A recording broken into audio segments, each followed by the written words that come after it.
I watched an elf make a god kneel. Not just any god, Morgoth, the mightiest of the Valar, the being who had corrupted the world itself, the Dark Lord who commanded armies of Balrogs and dragons. An elf, mortal, exhausted, alone, brought him to his knees, and then made him scream, "I am Thorondor, king of eagles, servant of Manwë. I have flown above Middle-earth for ages uncounted. I have seen every great deed, every heroic last stand, every impossible victory. Nothing compares to what I witnessed that day outside the gates of Angband. The day Fingolfin, High King of the Noldor, rode alone to challenge the Dark Lord to single combat. They tell stories about that duel, how the elf wounded Morgoth 7 times, how he made the Dark Lord fall to one knee, how his final act was to drive his sword through Morgoth's foot and pin him to the ground while he died. All true, but the stories are incomplete. They don't tell you what it looked like, what it sounded like, the impossible courage it took, the centuries of rage that fueled it, the cost that led to it. They don't tell you about the scream, the sound of a Vala, a being older than the sun and moon, one of the powers who had sung the world into existence, crying out in agony and fear. That sound echoed across all Beleriand. Every elf, every man, every creature that heard it stopped what they were doing, because they knew something impossible had just happened. An elf had made a god bleed, had made him hurt, had made him afraid. But understanding that moment means understanding everything that came before it, the betrayal that started it, the ice that forged it, the 400 years of war that fed it, the single night that broke it loose. Understanding why Fingolfin rode to Angband alone means understanding what drives someone to challenge a god knowing they'll die, knowing there's no hope, knowing victory is impossible, not hope, not strategy, not noble sacrifice, rage, pure, concentrated, 500-year-old rage, the kind of rage that gets forged in betrayal, tempered in ice, sharpened by loss, refined by failure, the kind of rage that makes you ride alone to the gates of hell and pound on them with your sword, demanding the devil come out and face you. And for one shining, impossible moment, that rage was enough to make even Morgoth fear for his life.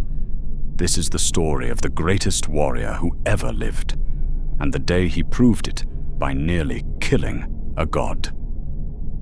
Let me tell you how it happened, because I was there. I saw it all, from the beginning. It started with fire. I was flying above the coast of Ahriman when I saw the ships burning. Dozens of them, maybe 100. The entire fleet that had carried Fëanor's host from Valinor to Middle-earth. Burning. Not by accident.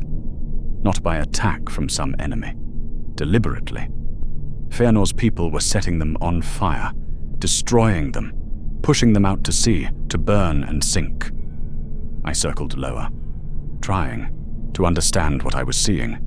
The swan ships of the Teleri, white, beautiful, made in Alqualonda over centuries, stolen during the kinslaying, when Fëanor's people had murdered their own kin to take these vessels.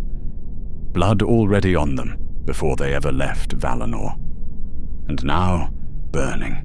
Fëanor's people lined the shore, cheering, celebrating, like they'd won some great victory. I didn't understand at first. Why burn your only ships, your only way back, your only means of transport? Then I looked across the water, across the strait, back toward Ahriman, and I saw Fingolfin's host, thousands of elves, arriving at the western shore, seeing the smoke rising from the east, realizing what it meant. Betrayed. Fëanor had promised to send the ships back, had sworn it. The fleet couldn't carry everyone at once. Too many elves, too few ships. so they'd agreed. Feanor's people would go first, secure a landing, send the ships back for Fingolfin's host. Brothers. Half-brothers, yes, but still family. Still bound by oath and blood and the shared purpose of pursuing Morgoth into exile. Feanor had looked Fingolfin in the eyes and sworn he'd send the ships back. Lies. All lies. The ships were burning because Feanor wanted to be rid of his half-brother, wanted the glory for himself, wanted no rivals in Middle-earth. So he burned the only bridge, left Fingolfin's people stranded on the wrong side of the Helcaraxa, the grinding ice, the frozen strait between the continents, the place where Melkor had twisted the world so completely that even the sea had frozen in torment. A place never meant to be crossed, not by foot, not by anyone, not ever. From my height, I could see both shores, could see Feanor's people celebrating, could see Fingolfin's people, tiny figures on the distant coast, standing frozen, staring at the smoke, understanding what had been done to them. The choice before them was simple and terrible. Turn back to Valinor in shame, admit defeat, beg forgiveness from the Valar they'd rebelled against, stay on that barren coast and starve. Nothing grew there. Nothing lived there. The doom of the Noldor had been spoken. They would find no peace, no help, no mercy, or cross the ice, cross the Helcaraxa. The impossible, the death sentence, the grinding, living horror that had killed everyone who'd ever tried. I watched from above as Fingolfin made his decision. He turned his people north, away from Valinor, away from the coast, toward the ice, toward the impossible, and they started walking. The Helcaraxa took years to cross, not months, not one terrible journey, years. I didn't watch constantly, couldn't, would fly north every few weeks to check on them, to see if they were still alive, still moving. Each time I came back, there were fewer. The ice was alive. That's what people don't understand when they hear the stories. It wasn't just frozen water. It was malice given physical form. Melkor's corruption made solid. It moved, shifted without warning, cracked open in the middle of the night, crevasses appearing in seconds, swallowing whoever was sleeping there. Entire families gone between one breath and the next. The cold was beyond cold, beyond anything that should exist in a world where living things were meant to survive. The kind of cold that makes your bones ache, even through armor and fur. That makes every breath feel like swallowing knives. That kills you slowly over weeks instead of quickly, because that's crueler. And the wind. Oh, the wind. Constant, screaming, blowing ice crystals that cut exposed skin like tiny knives, blowing hard enough to knock people over, blowing cold enough to freeze tears before they fell. I saw them walking through blizzards that should have stopped them. Whiteouts so complete you couldn't see your hand in front of your face. They tied ropes between themselves, held on, kept moving forward, because stopping meant freezing in place. I saw them crossing ice bridges over black water, bridges so thin they were translucent. You could see the waves below, see the depth, see the death waiting if the ice broke. They crossed anyway. Sometimes the ice did break. People fell, screaming, splashing, gone in seconds. The water so cold it stopped your heart before you could drown. They kept crossing. I saw them lowering each other down cliffs of ice, using ropes made from torn clothing, from braided hair, from anything they could weave together. Cliffs hundreds of feet tall. One slip meant death. They climbed anyway. And the bodies, oh, the bodies they had to leave behind. Families frozen together, holding each other as they died. Parents wrapped around children, trying to share warmth that wasn't there. Warriors who'd survived wars in Valinor, who'd fought Morgoth's servants, who'd crossed the sea seeking glory, dying from cold, from hunger, from exhaustion that went beyond exhaustion into something that didn't have a name. They couldn't bury them, couldn't build cairns, the ice wouldn't allow it. So they left them, frozen statues marking the path, warnings and memorials in equal measure. Thousands started that crossing, maybe half survived, and always at the front, Fingolfin, tall, silver-haired even then, though the ice turned it white long before its time, crown of frost forming in his hair and beard that never melted, armor frozen to his skin, ice in the joints making every movement agony, never stopping, never turning back, never showing doubt even when he must have felt it. When people fell, he carried them as far as he could. When they died anyway, he kept their weapons, their armor, distributed it to those who'd lost theirs. When food ran out, and it ran out constantly because there was nothing to hunt, nothing to gather, nothing but ice and death, he went without, gave his portion to children, to the wounded, to those who needed it more. When someone wanted to turn back, and people did regularly, because hope is a hard thing to maintain when you're dying slowly, he reminded them why they couldn't. Because Feanor had burned that bridge. Literally. Because Valinor wouldn't take them back. The doom had been spoken. The Noldor were cursed. Because the only way forward was forward. Because stopping meant dying, and dying meant Morgoth won. I watched him become something different during that crossing. Something harder than the ice beneath his feet. Something unbreakable because everything breakable had already broken. The elf who started that journey was noble, proud, a prince of Valinor seeking glory and purpose. The elf who finished it was something else, entirely. Forged by betrayal, tempered by cold, sharpened by loss, refined by 5 years of walking through hell and leading others through it. Something that couldn't be stopped because it had already survived the worst thing imaginable. Years passed. 5 of them. 5 years of walking. 5 years of cold. 5 years of death. The host that had started thousands strong was hundreds now. Maybe less. Hard to count from above. Hard to tell the living from the dead when everyone moved so slowly, so mechanically, so far beyond normal endurance that they'd become something else. Walking corpses. Frozen ghosts. Things that should have died but kept moving anyway out of pure spite and will. But they kept moving. And finally, the ice ended. I saw it from above. The edge of the Helcaraxia, where ice met water, where the frozen strait gave way to the open sea, and then, beyond it, the coast of Middle-earth. Fingolfin's host staggered off the ice onto solid ground. Some collapsed immediately. Couldn't take another step, just fell and didn't get up. Some kissed the ground, wept into it, thanked whatever powers would listen that they'd survived. Some just stood, staring, unable to process that the ice was behind them, that they'd done the impossible.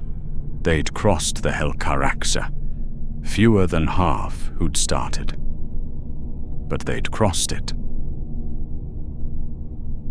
They arrived in Middle-earth diminished. I flew ahead to see what awaited them. Flew to Mithrim, where Feanor's people had made camp. Found them settled comfortably. Fortifications built.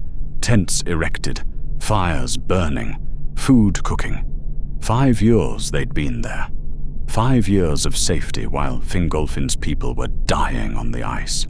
5 years of planning and building and preparing for war. While their kin were freezing. I landed near their camp, watched them, tried to understand. Some looked guilty, wouldn't meet each other's eyes, knew what had been done, knew it was wrong. But what could they do? Feanor had given the orders.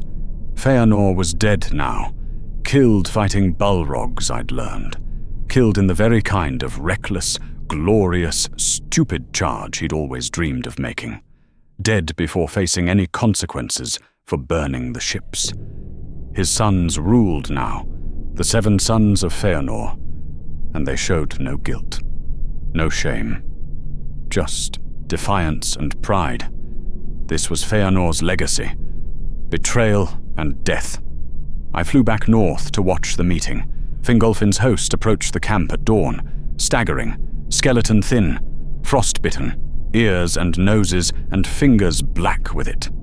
Many had lost toes, some had lost feet, gangrene taking what the cold had frozen, exhausted beyond any exhaustion that should be survivable, but alive and angry. Feanor's people came out to meet them, staring, some ashamed, some shocked, some defiant. No one knew what to say. What do you say to people you betrayed? People you left to die? People who survived anyway out of pure will? Sorry seems inadequate. Fingolfin walked through the camp, tall, unbowed despite everything, moving like the ice was still beneath his feet, careful, measured, unstoppable. He met Feanor's sons, Medros, the eldest, Maglor, Celegorm, Carantir, Curufin, Amrod, Amras. Not Feanor himself. Feanor was dead. The irony wasn't lost on anyone. The elf who'd burned the ships, who'd betrayed his people, who'd sworn great oaths about fighting Morgoth and claiming glory, dead in a skirmish, overwhelmed by Balrogs after claiming he'd face Morgoth himself, dead without accomplishing anything except betrayal and murder, while Fingolfin, betrayed, frozen, written off as dead, was alive, standing before them, claiming what was his by right, the crown, High King of the Noldor. Because Feanor was dead, and Fingolfin was the next in line, the eldest surviving son of Finwë, the rightful heir. No one contested it. Not openly. Feanor's sons were too busy trying to maintain their father's legacy, too busy with their own oaths and obsessions, and honestly, no one wanted the crown after seeing what it cost, after seeing what Fingolfin had endured to get here. He'd earned it in ways that couldn't be disputed. I watched him accept it, saw no joy in his eyes, no triumph, just duty, just the same forward motion that had carried him across the ice. The war would continue.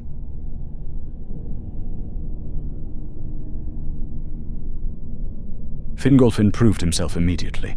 Within months, he'd organized the scattered Noldor, coordinated with the Sindar, the elves who'd been in Beleriand since the beginning, forged alliances with the Edain, the houses of men just arriving from the east, created an actual strategy instead of the reckless glory-seeking that had gotten Feanor killed.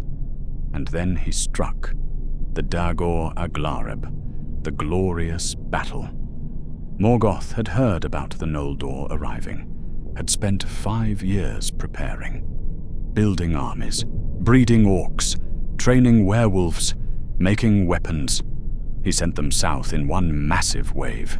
Tens of thousands of orcs, wolves the size of horses, things worse than both that had been twisted in pits beneath Angband, where light had never touched, meant to overwhelm, to crush, to destroy the Noldor before they could establish themselves.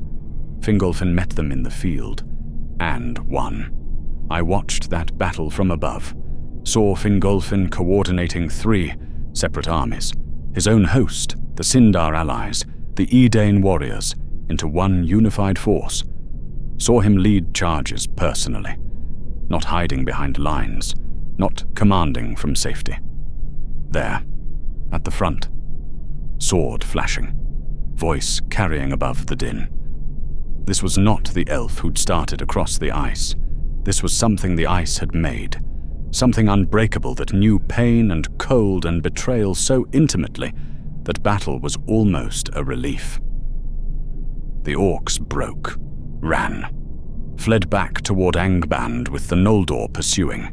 Fingolfin didn't let them escape, chased them to the very gates of Angband, killed them on Morgoth's doorstep, then established siege lines, fortresses built in a great ring around Angband, towers watching every approach, patrols constantly moving, the trap set, and for 400 years it held. 400 years. Longer than most civilizations last. Longer than empires. Longer than most elves live even with their immortality, because war has a way of ending lives regardless. 400 years of watching, waiting, small skirmishes, testing each other's defenses, raids and counter-raids, victories and losses measured in feet of ground, gained or lost. But the line held. Morgoth was contained, trapped, unable to break out, unable to conquer Beleriand, unable to do anything but sit in Angband and fume and plot. Fingolfin ruled from Hithlum, his fortress of Barad Eithel watching the northern approaches, his people rebuilding, establishing farms, creating something like peace. His sons carved out their own realms.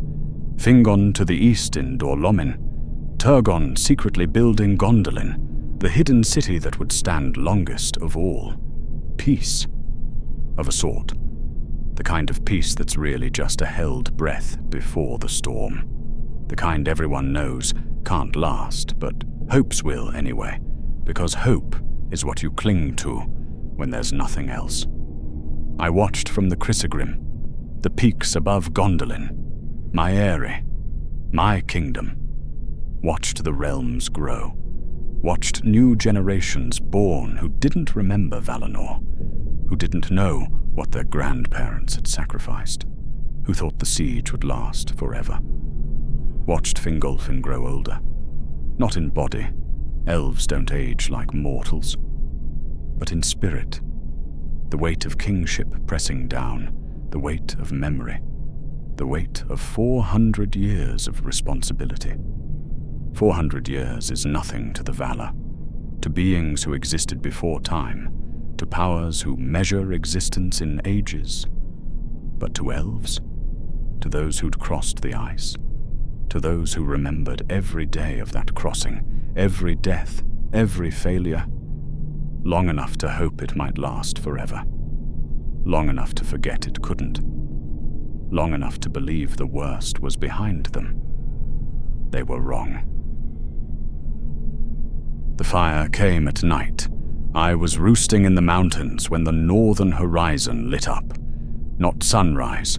Wrong direction, wrong time, wrong color. Red, orange, blood red and flame red and hell red. I launched into the air immediately, wings straining, climbing to see better, and saw. Rivers of fire pouring from Angband. Not metaphor, not exaggeration. Actual rivers. Molten rock flowing south like water, burning through the siege lines, consuming the fortresses, turning forests to ash, boiling lakes, melting stone, glowering at the head of them. The father of dragons, the first and greatest. Fully grown now after 400 years of growing in darkness beneath Angband. Massive beyond belief. Golden scales reflecting the fire, eyes like furnaces. Behind him, armies, orcs beyond counting. Thousands, tens of thousands, more than should be possible. 400 years of breeding in the depths. 400 years of preparation. 400 years of building toward this moment. Balrogs wreathed in flame. Demons of the ancient world. Maiar corrupted by Morgoth before time began. Each one capable of destroying armies. And things that had no names. Things that had been made in pits so deep, even the orcs feared to go there. Things twisted so completely they were barely recognizable as having ever been alive. The Daegor Bragolach, the Battle of Sudden Flame, 400 years of siege lines, 400 years of careful construction, 400 years of fortresses and walls and towers and patrols and strategy, gone in one night.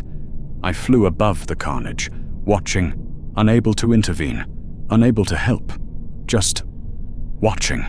Fortresses falling, the fire reaching them, stone melting, defenders fleeing, those who couldn't flee burning, screaming, dying. I watched the fortress at Ardgallen, the great green plain, consumed, the garrison holding as long as they could, firing arrows, fighting until the heat made their armor too hot to wear, until the ground beneath them turned to lava, all dead. I watched Fingon's realm in the east overrun, Dorlomin besieged, his people cut off, surrounded, fighting desperately, sending riders south, begging for help that couldn't come in time. I watched the pass of Sirion, the great gap in the mountains that Fingolfin had held personally for centuries, filled with fire, the defenders retreating, running, those too slow becoming torches. I watched messages being carried, desperate riders galloping south, horses foaming, riders shouting, warning, screaming, begging. The line was broken. The siege was over. 400 years of work destroyed in hours. Morgoth had won. I flew to Hithlum 3 days later. The fires were still burning. The sky was orange. Smoke blocked the sun. Ash fell like snow. Found Fingolfin standing on the walls of Barad Eithel, alone, staring north at the burning horizon. Messages had come in. Constant stream of horror. Fingon's realm overrun. His brother cut off, surrounded, fighting desperately with no hope of relief. Turgon's people retreating into Gondolin, sealing the doors. The hidden city, hidden now absolutely. Closed to the outside world, gone. The eastern fortresses burned, garrisons dead. Everyone who didn't flee fast enough killed. The pass of Sirion lost. The great gap now controlled by Morgoth's forces. Sauron holding it with armies of werewolves. 400 years, thousands of elves dead. All the careful planning, all the sacrifice, all the victories, all the progress, all the hope, destroyed in one night. I landed on the wall near him, close enough to hear him breathing, ragged, controlled, like he was fighting to keep it even. His hands were clenched on the stone parapet, knuckles white, ice forming where his skin touched stone. No, not ice, just cold. The cold that never left, the cold from the Helcaraxa that had seeped into his bones and never thawed. I'd seen him cross the ice, watched him lead armies, watched him bear the weight of kingship for 4 centuries without breaking, without faltering, without showing weakness. This was different. This was the sound of something inside him, cracking, not breaking. Not yet, but cracking. Fractures spreading through something that had been under too much pressure for too long. He stood there for hours. Sun rising somewhere behind the smoke, but not visible. Sun setting. Still not visible. Just orange glow growing dimmer. He didn't move, didn't eat, didn't drink, didn't speak to anyone who approached.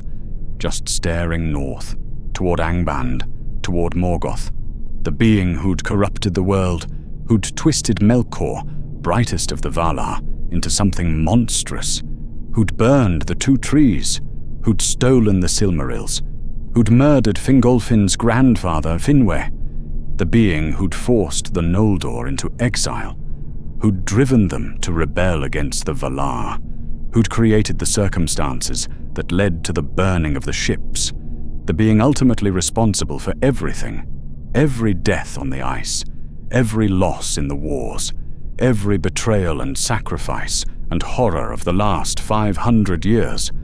Morgoth. And for 400 years, Fingolfin had contained him, had kept him trapped, had protected Beleriand from his malice. And now Morgoth had won, had broken out, had destroyed everything Fingolfin had built, had proven that all the sacrifice, all the suffering, all the death had been for nothing. When Fingolfin finally moved, it was to walk to the armory. I followed, watched him enter, watched him approach his armor. Silver, forged in Valinor before the rebellion, before the ice, before everything. Untouched by the recent battles because he'd been commanding from Hithlum, not fighting on the front lines. Still shining, still perfect, like it had been waiting for this moment. He put it on, piece by piece, methodical, ritual, like he was preparing for ceremony instead of battle. Breastplate, greaves, vambraces, pauldrons, every piece fitted perfectly, crafted specifically for him centuries ago, worn in 100 battles, blessed by smiths in Valinor who'd learned their craft from Ole himself. Then the sword, Ringil, forged by the same smiths, star-silver blade that shone with its own light, sharp enough to cut stone, strong enough to have killed thousands over the centuries without chipping or dulling. He lifted it, held it, looked at the blade like he was saying goodbye to an old friend, then walked to the stables. No guards, no army, no war council, no strategy session, no coordination with allies, just Fingolfin, armor, sword, and Roshala, his horse, white, strong, fastest in Beleriand, had carried him for centuries, through battles and peace and everything between. The horse knew. I could see it in his eyes. Knew this was different. Knew this was the end. But didn't refuse. Didn't shy away. Just stood still as Fingolfin mounted, then turned north without being guided, toward Angband. Everyone who saw them leave knew where they were going, what Fingolfin intended. Servants standing in doorways, warriors on the walls, citizens in the streets, all watching, all knowing. No one tried to stop him. What could they say? What argument could dissuade someone who'd already decided? What hope could they offer when hope had just burned? Some wept, some saluted, some just watched in silence. Fingolfin rode through the gates, north, toward death. I followed from above. The ride took hours. I watched from above as Fingolfin and Rochalor moved through the devastation, through the aftermath of the Dagor Bragolak, past burned forests, trees reduced to charcoal, ash still hot enough to smoke, some trees still burning, slow, smoldering fires that would take days to die. Past bodies, hundreds of them, thousands, elves and orcs mixed together, frozen mid-battle by the fire that had killed them, some burned beyond recognition, some perfectly preserved but dead from smoke, some still trapped under fallen trees or collapsed fortifications, past fortresses, reduced to slag. Stone melted and rehardened into twisted shapes, walls that had stood for centuries, gone, just puddles of resolidified rock, past the battlefield of Ardgalen, the great green plain, now called Unfauglith, the gasping dust, because that's what remained. Dust and ash and death. The plain where Fingolfin had won the Dagor Aglareb 400 years ago. Now a wasteland. Everything he'd built, everything he'd protected, everything he'd sacrificed for. Burning, destroyed, gone. The horse went faster, not tired, not slowing despite hours of riding. Like Rochalor understood, this wasn't a journey you stopped for rest. This was a race to the end. Might as well get there quickly. Galloping now, full speed, hooves pounding, white coat stained with ash. Fingolfin didn't guide him, didn't need to. Rochalor knew where they were going. North, always north, toward the mountains, toward the darkness, toward Angband. The sun set somewhere behind the smoke. Night came. Still they rode. The darkness didn't slow them. The path was clear. Straight north, toward the glow, the orange-red light on the horizon that marked where Thangorodrim stood. where Morgoth's fortress belched smoke and flame into the sky. Dawn came, grey, colourless, the sun unable to penetrate the ash clouds, and ahead, Angband. The fortress rose from the mountains like a wound in the world. I'd seen it before, many times, flown reconnaissance, watched from distance, studied its defences, never got used to it. Thangorodrim, the mountains of tyranny, 3 massive peaks that Morgoth had piled as a roof above his dungeons, each one higher than any natural mountain in Beleriand, smoking constantly, vomiting toxic clouds, glowing from within where the forges burned, and beneath them, the gates, black iron, taller than any building, wider than city walls, decorated with images of torture and death and dominion, carved with threats in the black speech, promises of what awaited anyone who entered, the gates of hell, literally. Fingolfin rode straight to them, didn't slow, didn't hesitate, didn't stop to consider or plan or prepare, just rode up to the gates of Angband like he had every right to be there. Dismounted, Rochelor stood beside him, panting, foaming, but still standing, still ready. Fingolfin patted his neck once, whispered something I couldn't hear from above. Rochelor nuzzled his shoulder, then stepped back, knowing his role was done. Fingolfin turned to the gates, drew Ringle, raised the sword high, and struck the iron. Clang! The sound echoed across the wasteland, rang against the mountains, carried for miles. Again, clang, louder, harder, all his strength behind it. Again, clang, the sound like a bell, like a war horn, like a challenge made physical. Then he shouted, voice carrying, strong despite hours of riding, unbroken despite everything. Morgoth, the name echoed. Morgoth, lord of slaves, coward who hides in darkness, come forth. Silence from the fortress. But I could see movement on the walls, orcs appearing, staring, confused, disbelieving. One elf? Alone? Was this a trick? I name you Oathbreaker. Fingolfin's voice rose. I name you Deceiver. I name you Murderer of Finwat, my grandfather. More orcs on the walls now, hundreds of them, all watching, all listening. I am Fingolfin, son of Finw, High King of the Noldor, King of the people you have betrayed, whose blood you have spilled, whose realms you have burned. His voice was shaking now, not with fear, with rage. 500 years of rage breaking free. I challenge you.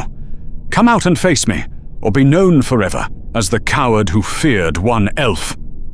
Still silence from within, but I felt it. A shift, a presence, something massive stirring in the depths. Something that had been sitting on a throne of skulls, surrounded by Balrogs and dragons, and things worse than both. Something that heard the challenge and couldn't ignore it. You call yourself a god, Fingolfin's voice cracked. You claim to be mighty, to be powerful, to be the master of the world. He struck the gate again, and again, and again, each blow ringing out. Then face me! Prove it! Show your armies that their lord is not a coward who hides behind walls. Silence. Then the gates opened, slowly, grinding, metal scraping metal. The sound like the world groaning in pain. The orcs on the walls fled, scrambling, running, getting as far from the gates as possible, because they knew what was coming. Something was emerging from Angband. Something so massive the gate had to open fully to accommodate it. Something that made even the orcs, bred for war, raised in darkness, taught to fear nothing, run in terror. Morgoth was coming out.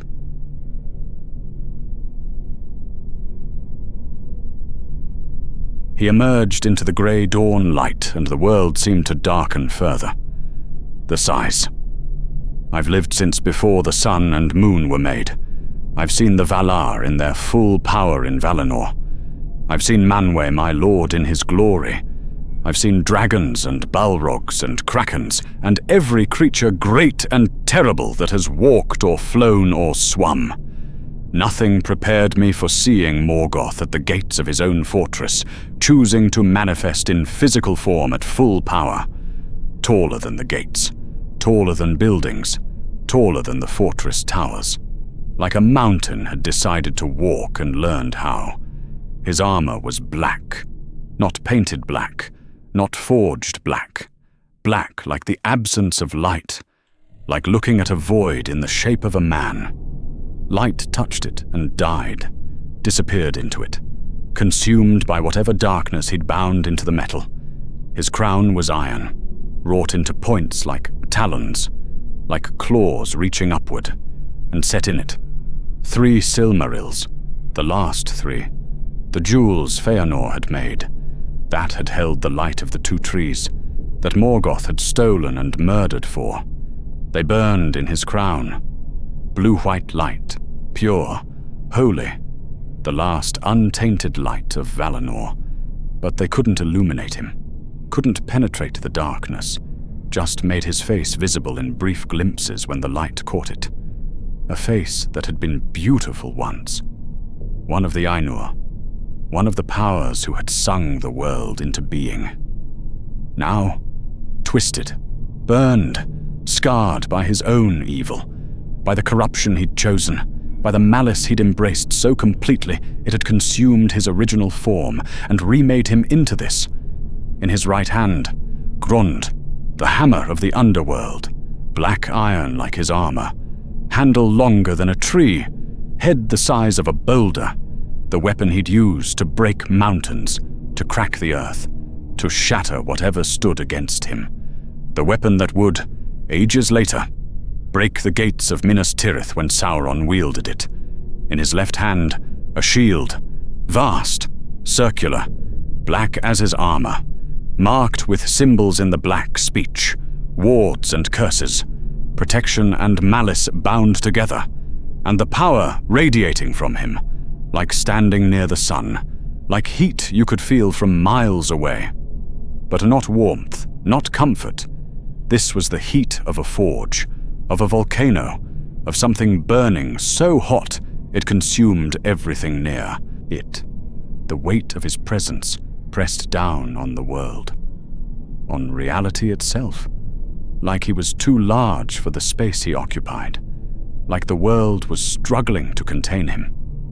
This was a Vala, one of the powers who had helped Eru Ilúvatar create the world, who had shaped continents and seas, who commanded forces beyond mortal comprehension, barely constrained by physical form, barely contained by anything except his own will.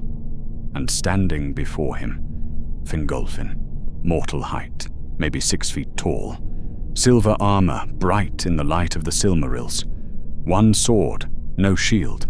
The size difference was absurd, laughable, impossible, like an ant challenging a mountain, like a candle flame standing against the sun, like one elf thinking he could face a god. Morgoth looked down at him, eyes like furnaces, like looking into the heart of the world where it burned, spoke, voice like an avalanche, like the earth itself groaning, like mountains cracking. You dare. Not a question, a statement. Disbelief and rage mixed together. Fingolfin raised Ringil. The sword was steady. His hand wasn't shaking.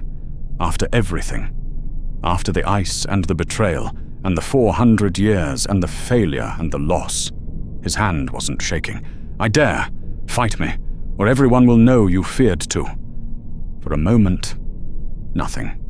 Just 2 beings facing each other, god and mortal, power and will, darkness and light. Then Morgoth laughed.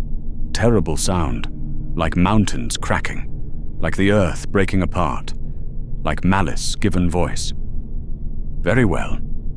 Let all the world witness what becomes of those who challenge me. Let your death be a lesson to all who think they can stand against Morgoth the Mighty. He raised Grond. Die now, kinslayer. Die like your grandfather died. Die like your half-brother died. Die like all your people will die. And brought the hammer down. The first swing was casual, almost contemptuous, like Morgoth was swatting an insect, like this would be over in one blow, like Fingolfin was nothing, no threat, no challenge, no concern.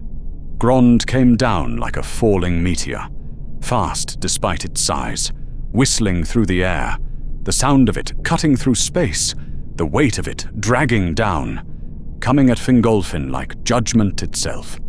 Fingolfin moved, not backward, sideways, rolling, armor scraping stone. The hammer hit where he'd been standing a heartbeat before. The ground exploded. A crater opened, 20 feet across, 30 feet deep, stone vaporizing from the impact, shockwave rippling outward, throwing dust and rock and debris. The sound was deafening, like thunder happening directly overhead, like the world breaking. If that had hit Fingolfin, there wouldn't have been enough left to bury. Just a red smear, just atoms scattered across the wasteland. But it hadn't hit him, because Fingolfin was already moving, not away, toward, inside Morgoth's guard, close, too close to swing at. Ringil flashed in the Silmarill's light.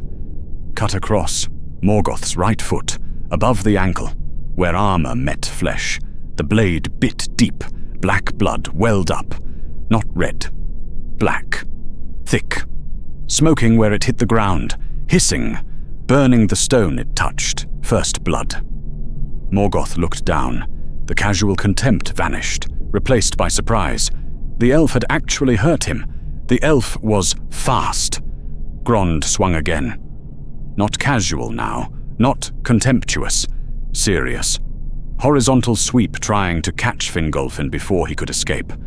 Fingolfin dropped flat. The hammer passed inches over him, close enough to feel the wind, close enough to hear the air being displaced, rolled. Came up inside Morgoth's reach again.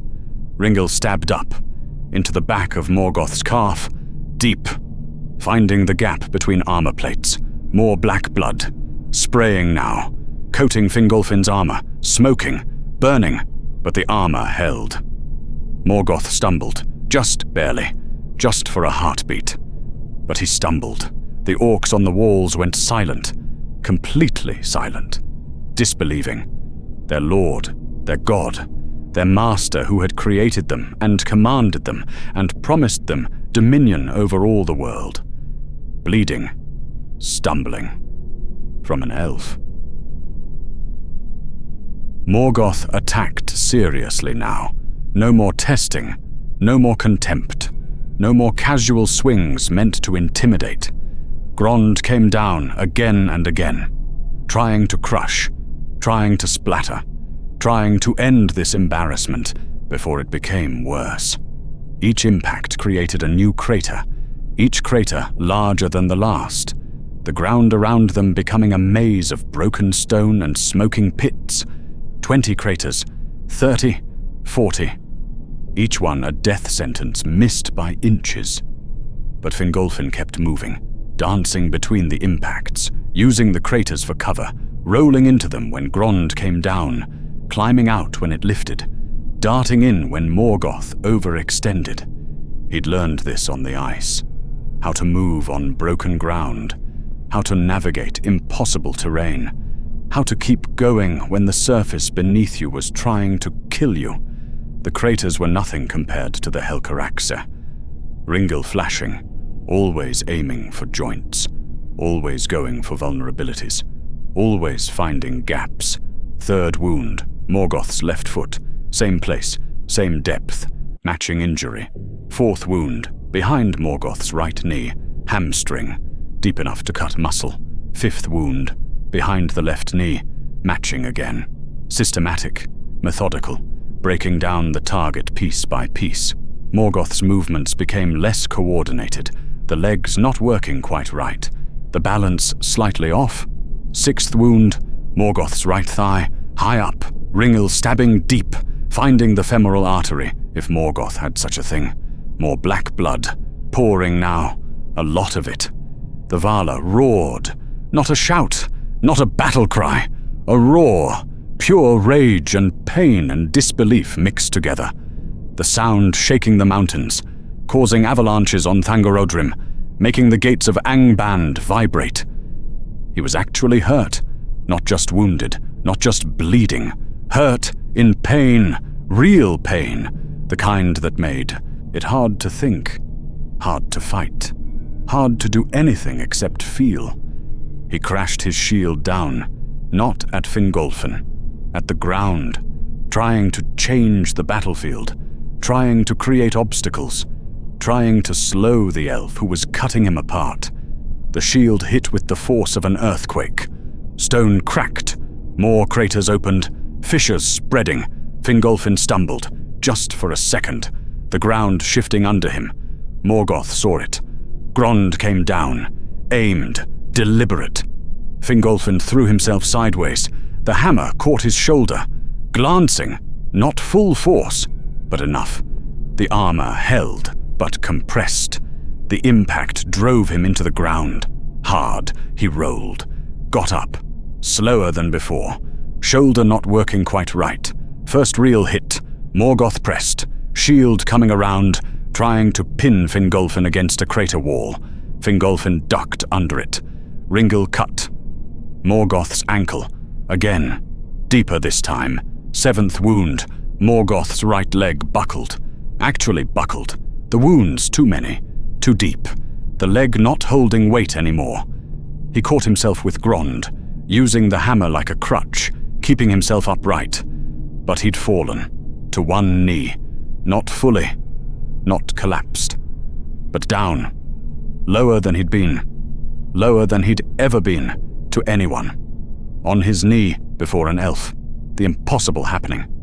I circled above, barely breathing, wings barely moving, trying to stay silent, trying not to break the moment, because I was watching something that shouldn't be possible. Fingolfin didn't pause, didn't celebrate, didn't waste the moment. Rushed in, Ringil aimed for Morgoth's throat, going for the kill, going to end this. Morgoth's shield came up, fast, faster than something that size should move. Blocked, metal on metal.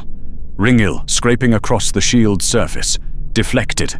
Then the shield swept horizontal, caught Fingolfin in the chest.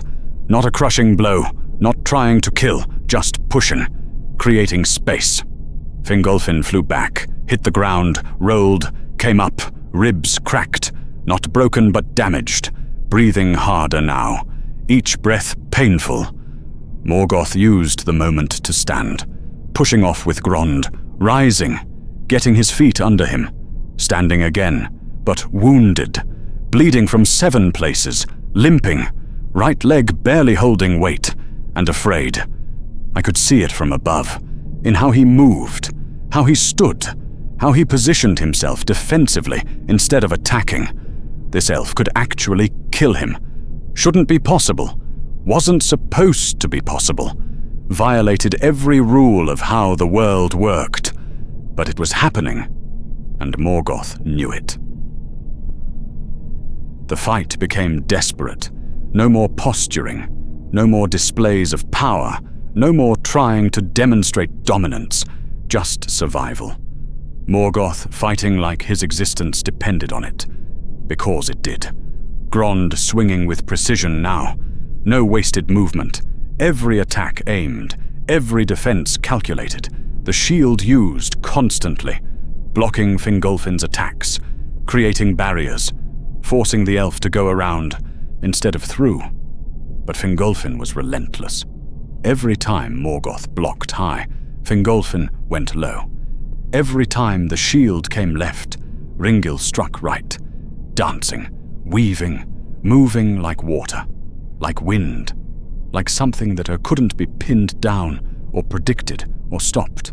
The ice had taught him this too, how to be fluid, how to adapt, how to keep moving because stopping meant death.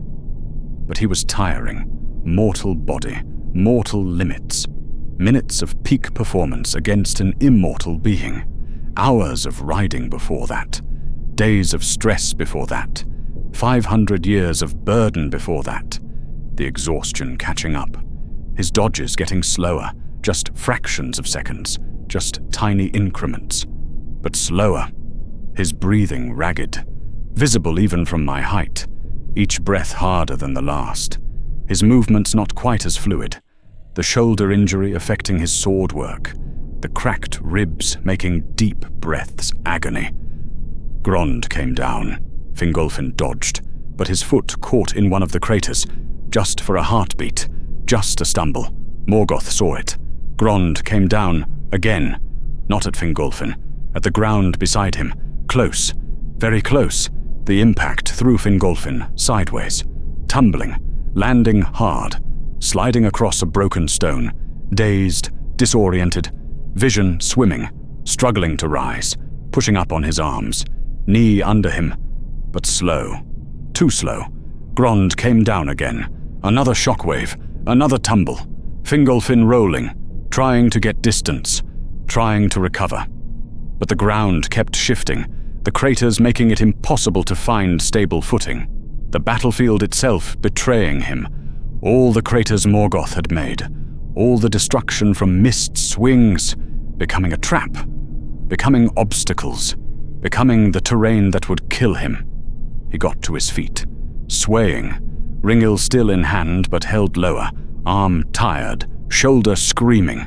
Morgoth advanced. Limping. Bleeding. But advancing. Shield up. Grond ready. Sensing the end. Sensing victory within grasp. Grond swung. Horizontal sweep. Hard to dodge. Nowhere to go. Fingolfin tried. Jumped back. But the crater rim behind him gave way. Crumbling. His foot sliding. Off balance. Just for a second. Grond's handle caught him. Not the head. The handle. Wooden shaft as thick as a tree trunk. Hit him in the ribs. The already cracked ribs. They broke. I heard it from above. The crack. The snap. Like green wood breaking. Fingolfin gasped. Breath driven out. Blood in his mouth. Lung punctured maybe. Or just blood from broken bones cutting inside. Flew back. Tumbling. Landing in a crater. Hard. Sliding down the side. Coming to rest at the bottom. Not moving.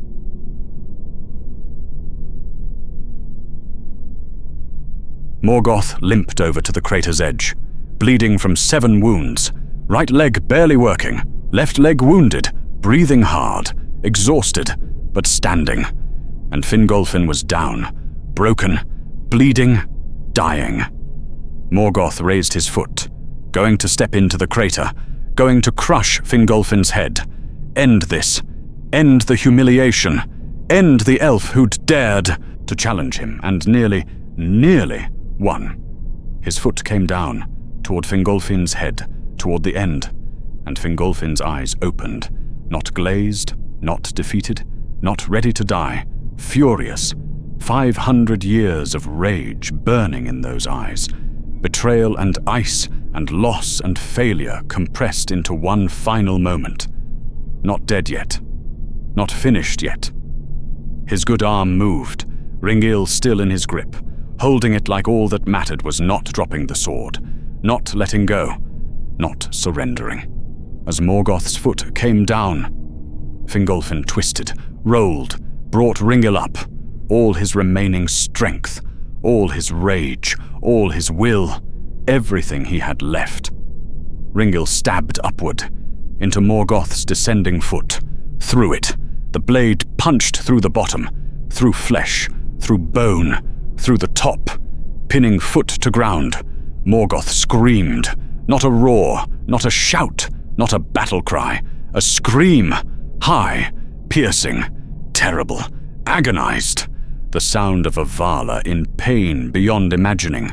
The sound of a being who hadn't felt real pain in ages. The sound of a god realizing he'd nearly died. The sound of fear and rage and humiliation and agony mixed together into one impossible noise.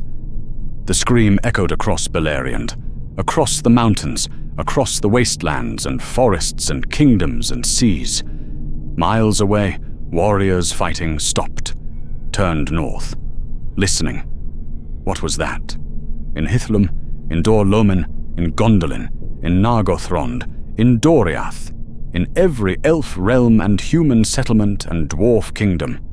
They heard it. The scream of Morgoth. And they knew. Something impossible had happened. Fingolfin had done it. Had made the Dark Lord scream like a wounded animal. Had made a god afraid. Morgoth collapsed, fell beside the crater, beside Fingolfin, the pain too much, the shock too great, the exhaustion and wounds and fear all crashing together. He lay there, breathing hard, ragged, black blood pooling around him, Ringel still through his foot, pinning him, couldn't move, couldn't stand, couldn't do anything except feel the pain and the humiliation. 7 wounds that would never heal, never fully close, never stop aching. Even when his body repaired itself, and it would eventually, because he was a Valar, the wounds would remain. Scars that couldn't be removed, pain that couldn't be forgotten, and a limp.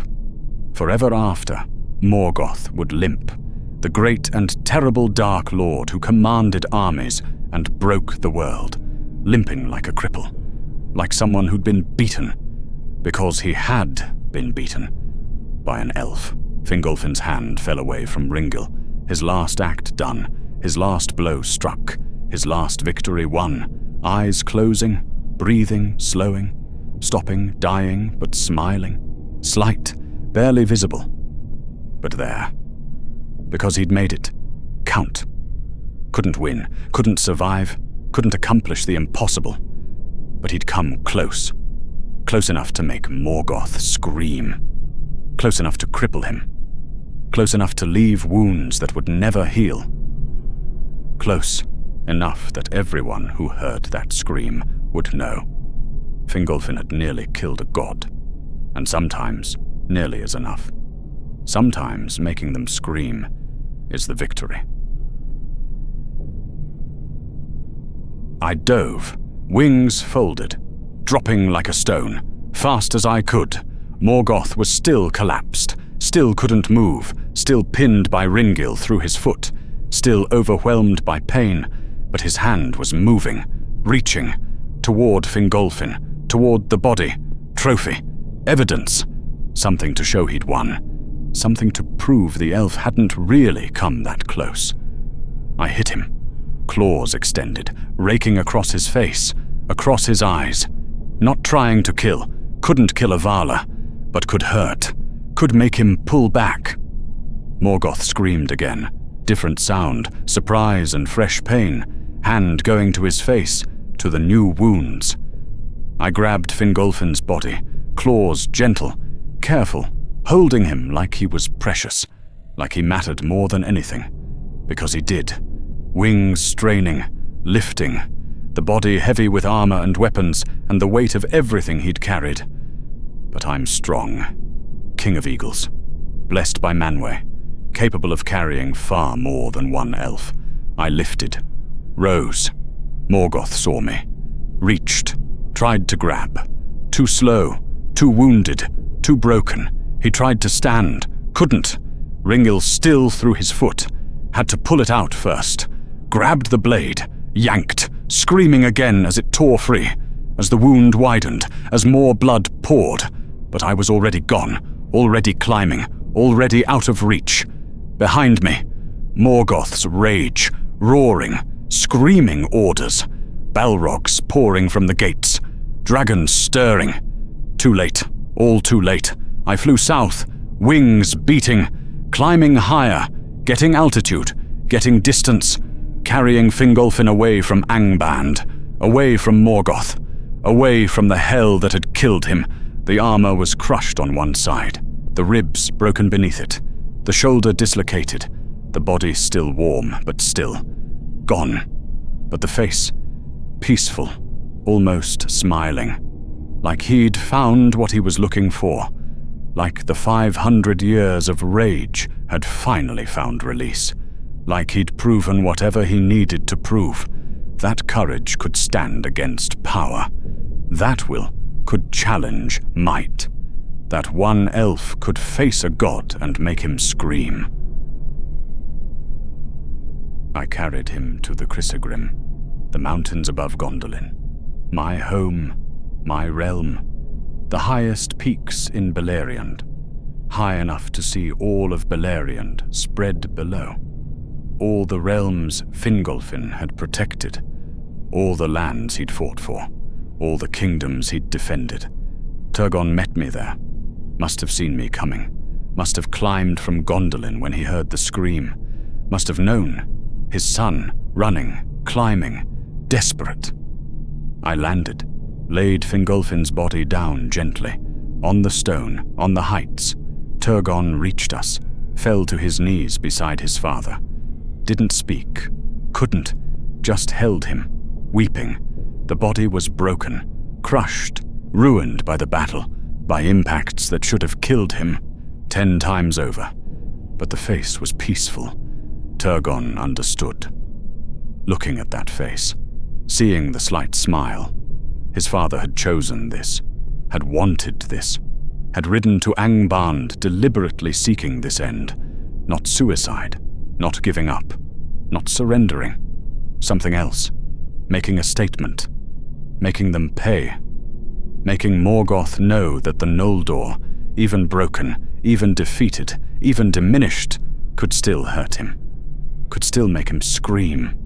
We buried him there, in the heights, tomb carved from the living rock, cairn of stones piled above it. No crown, no gold, no treasures, just stone and memory.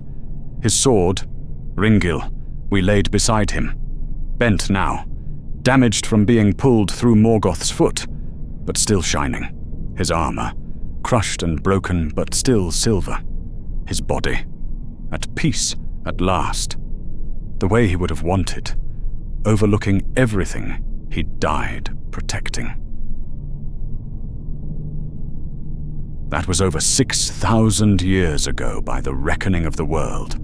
I've flown above Middle-earth ever since, watched everything that followed, watched the War of Wrath, the final battle, the Valar themselves coming from Valinor, the host of the West destroying Morgoth's armies, the Dark Lord cast into the void beyond the world, watched Beleriand break, sink beneath the waves, the entire continent destroyed by the war, all the kingdoms gone, all the lands Fingolfin had defended drowned, watched the survivors sail west to Valinor, the Noldor finally forgiven, finally allowed to return home, watched the Second Age rise, the kingdoms of Numenor and Gondor, the last alliance, the defeat of Sauron, watched the Third Age, the War of the Ring, the final defeat of Sauron, watched ages pass, kingdoms rise and fall, heroes live and die, wars fought and won and lost. Nothing compared to that duel. Nothing. I've seen every great deed, every impossible victory, every heroic sacrifice, every moment of courage against overwhelming odds. But I've never seen anything like Fingolfin riding alone to Angband to challenge a god. The audacity, the courage, the sheer will required to do that. Knowing he'd die, knowing he couldn't win, doing it anyway. Not for glory, not for victory, not for any hope of survival or success, for rage, for pride, for the need to make it count, to make Morgoth pay for 500 years of betrayal and loss and suffering. And he did. 7 wounds that never healed, a limp that lasted until Morgoth was cast into the void, a scream that echoed across Beleriand and told every living thing that the Dark Lord could be hurt, could bleed, could fear. That's what Fingolfin proved. Evil, no matter how powerful, no matter how ancient, no matter how certain of victory, can be challenged, can be hurt, can be made to scream. And sometimes that's the real victory. Not winning, not surviving, not even succeeding in your goal, but making them know you were there, making them feel your defiance, making them carry the scars forever. Fingolfin did that, one elf against a Valar, one mortal against a god, one king against the Dark Lord, and he left his mark forever. They still tell stories about that duel, still sing songs, still remember. The greatest warrior who ever lived, the elf who crossed the Helcaraxa, the king who held the siege for 400 years, the warrior who wounded Morgoth 7 times, the elf who made a god kneel, the elf who made Morgoth scream. Fingolfin, High King of the Noldor, the one mortal being who came closer to killing a Valar than anyone else in all the history of the world. I was there. I saw it. I carried his body afterward. And I've never forgotten. Never will. Because some moments transcend time. Some deeds echo forever. Some acts of courage are so impossible, so defiant, so absolute that they remake what's possible. Fingolfin did that. Showed that courage doesn't require hope. That defiance doesn't require victory. That sometimes the greatest act is not winning, but making them pay for beating you. Making them scream. Making them know that even in defeat, even in death, even in the ultimate failure, you made them fear. And that fear lasts forever. Thank you for listening to my story. If you want to hear more like this, of all the great people, places, and events that inhabit the world of Middle-earth, please go ahead and subscribe. It helps the channel more than you can imagine, and helps me continue to make more stories like this.